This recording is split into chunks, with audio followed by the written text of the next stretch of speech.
There was once a man named Edward, a 50-year-old businessman who had spent his entire life building an empire of gold. He had everything money could buy, but his soul was empty. He was known for being cold, ruthless, and entirely focused on his own wealth. But one afternoon, a sudden, crushing pain shot through his chest, and his world turned upside down. He was rushed to the best specialist in the city, but the diagnosis was a death sentence. His heart was failing, and modern medicine had no cure. The doctors gave him a grim prognosis.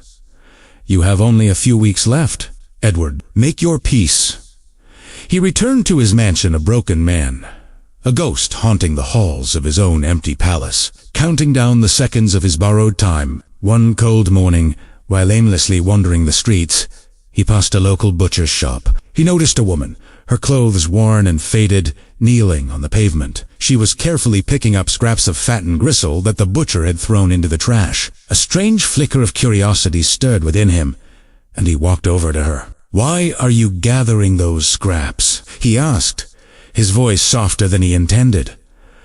The woman looked up. Her eyes were tired, but they held a deep, unwavering love. "My children have been praying for a proper meal," she said gently. "Since my husband passed away, I haven't been able to provide for them. I'll take these scraps home, clean them, and boil them into a broth so my little ones can taste the flavor of meat tonight."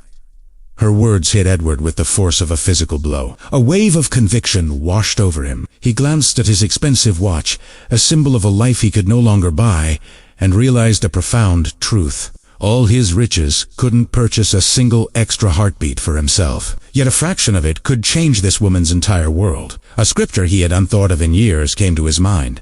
"Whoever is kind to the poor lends to the Lord, and he will reward them for what they have done."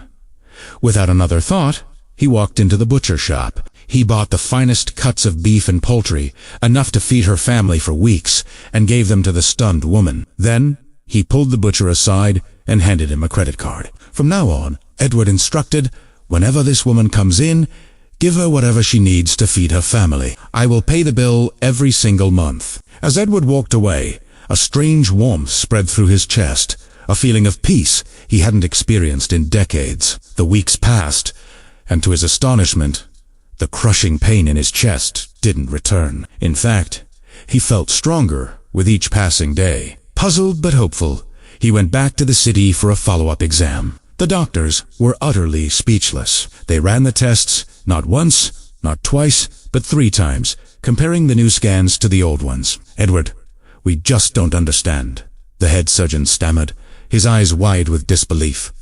"The decay, it's gone. Your heart looks like that of a healthy young man. What medicine have you been taking?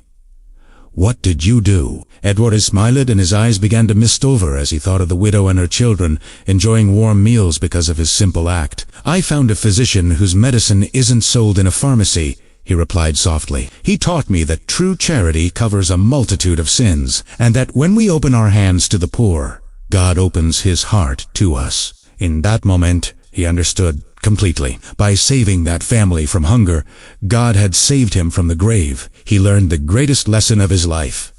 A heart is never more alive than when it beats for someone else. This story is a powerful reminder that our actions, big or small, can create ripples we may never see. The greatest treasures we can find are not made of gold or silver, but are found in the love and kindness we share with others.